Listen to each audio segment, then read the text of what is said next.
Ya, saudara, Anda kembali di TVRI Siang. Dan saudara, perubahan besar pada tata ruang di Jakarta dan kota sekitarnya menjadi salah satu pemicu terjadinya banjir di ibu kota. Dan berubahnya ruang terbuka hijau menjadi kawasan pembangunan, kurangnya resapan air hujan mengakibatkan air terus meluap. Ya, selain itu, sistem drainase yang masih buruk di Jakarta dan tidak optimalnya fungsi waduk maupun situs serta belum diberlakukannya normalisasi di semua sungai menyebabkan ibu kota sangat rentan terhadap banjir. Lalu bagaimana evaluasi tata wilayah dan kota Jakarta dikaitkan dengan dampak yang diterima secara ekonomi? Kita akan mengikuti dialog yang akan dipandu oleh Kenan Judge berikut ini.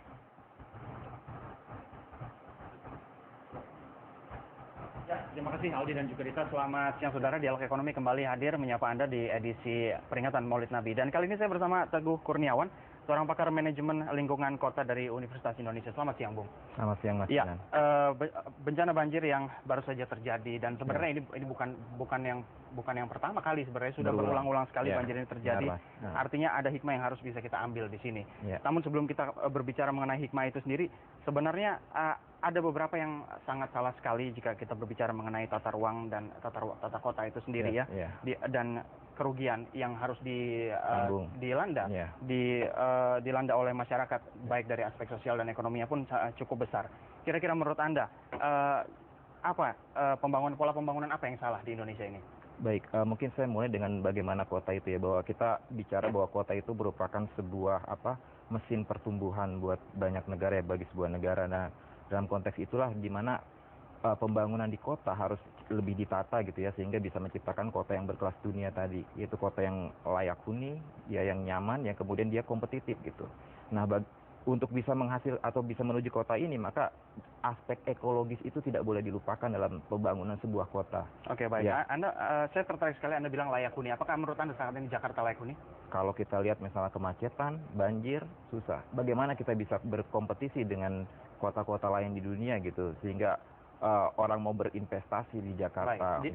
Selain Jakarta, kota-kota lain di Indonesia, apakah mereka bisa dikategorikan layak huni? Belum, menurut saya. Masih belum juga ya? Masih belum ya. Dengan tadi masalah yang terjadi dalam banyak hal gitu. Oke, kembali ke banjir, ke dampak dari ekologinya sendiri.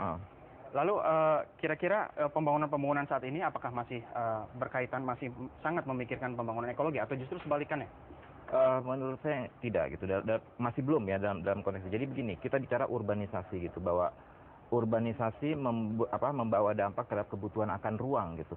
Nah, urbanisasi yang tidak terkontrol itu akan menyebabkan penggunaan lahan yang mungkin juga tidak terkontrol gitu, yang tadi terjadi perubahan tata ruang. Artinya pembangunan tidak sesuai dengan yang seharusnya, bahwa seharusnya sebuah daerah atau sebuah lokasi tidak untuk gedung misalnya, tapi kemudian bisa menjadi gedung gitu. Itu karena urbanisasi. Jadi bicara kemudian salah satu isunya bagaimana mengurangi urbanisasi itu, yang itu bicara tentang pemerataan pembangunan. Jadi itu aspek yang lebih luas terkait dengan itu, Mas.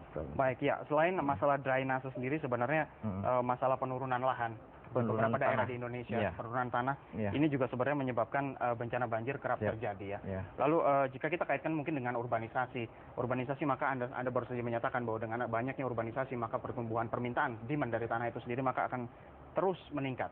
Lalu apakah dengan pembangunan perumahan baru yang semakin meningkat, area perkantoran dan yang lain sebagainya, apakah ini sangat memberikan kontribusi yang besar terhadap penurunan tanah? Iya, salah satunya. Jadi kalau kita bicara banjir itu ada sebab yang alami maupun yang buatan gitu, yang akibat perilaku manusia gitu.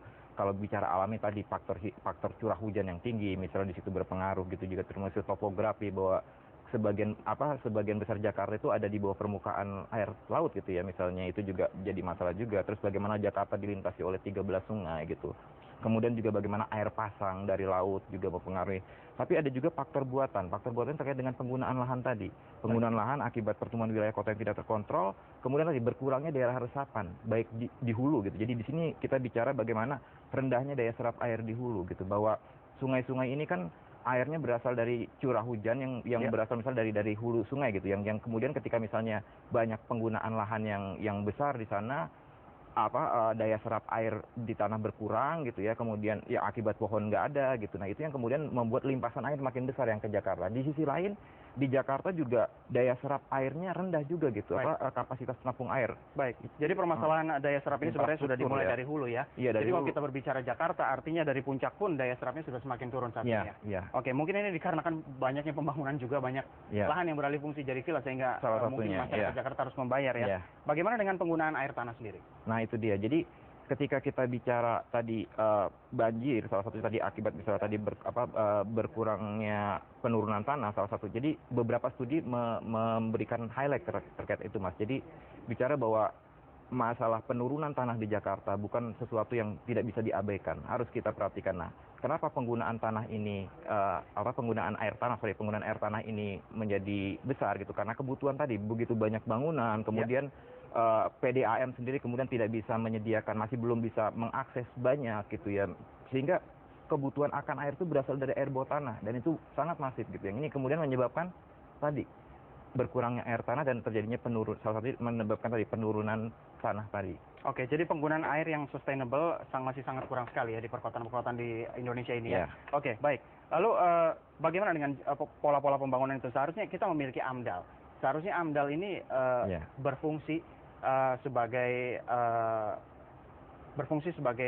pengaman untuk lingkungan itu sendiri, supaya sebuah lahan walaupun dia sudah dibangun dia masih memiliki daya dukung ekologi. Namun sepertinya tidak berjalan di sini. Apa yang bisa Anda cermati? Ya jadi gitu. Jadi kalau saya melihat ya bahwa kenapa kemudian terjadi situasi yang seperti ini tadi satu sisi bahwa tidak inkonsistensi tadi dari penggunaan lahan sesuai dengan tata ruang, yang itu salah satunya bisa dilihat dari mungkin membangun tidak pada tempatnya misalnya, kemudian juga instalasi yang tadi pembangunan yang tidak sesuai dengan AMDAL gitu misalnya. Jadi ini yang mungkin terkait dengan tadi corrupting behavior dari para birokrat kita gitu, sehingga seharusnya dia tidak diizinkan dapat izin gitu. Itu satu. Di sisi lainnya juga tadi bicara mungkin pengaturan yang kurang memadai. Saya melihat misalnya gini, udah ada undang-undang tentang sumber daya air, udah ada peraturan pemerintah tentang air bawah tanah misalnya gitu ya. Kemudian juga di DKI sendiri ada pajak perda tentang pajak air tanah gitu. Nah, dalam konteks ini saya melihat berbagai aturannya juga belum memadai gitu. Dalam arti misalnya saya melihat fungsi regulasi itu harusnya lebih dominan dibanding fungsi budgeter. Dalam konteks ini Jakarta memilih pengaturan tentang pajak air bawah tanah, tidak pengendalian air bawah tanahnya secara langsung, misalnya melarang atau membatasi daerah tertentu, melarang sama sekali gitu. Jadi yang lebih terlihat juga unsur mencari anggarannya. Padahal tidak seperti itu, harusnya fungsi regulasi harus lebih kuat gitu. Fungsi regulasi harus lebih kuat ya. Baik, lalu jika kita berbicara mengenai blueprint sendiri untuk Jakarta, mungkin dulu Jakarta tidak diprediksi mungkin akan seburuk saat ini kondisinya. Apa yang bisa Anda bandingkan? Jadi saya melihat gini, saya sudah mencoba melihat misalnya Perda nomor 1 tahun 2012 tentang rencana tata ruang kota ya. Saya pikir itu udah bagus, tinggal implementasinya karena di situ diatur ketika ada daerah cekungan air bawah tanah tadi, maka bangunan tuh paling maksimal di situ yang diizinkan harus hanya tingkat 5 maksimal. Nah ini sekarang kita bicara inkonsistensi tadi terhadap aturan-aturan itu. Nah ini yang terjadi, banyak tidak konsisten. Kembali ke masalah inkonsistensi ya. Jadi sebenarnya di sini kita memerlukan sikap tegas dulu untuk membangun dan mencarikan solusi untuk permasalahan ini ya. Oke, baik Bung Teguh, sayang sekali waktu kita cukup terbatas sekali. Terima kasih atas analisis dan pendapat-pendapat opini Anda. Ya, saudara, demikian tadi dialog ekonomi siang hari ini. Kita kembali ke Indonesia Siang bersama Aldi dan juga Dita. Selamat siang.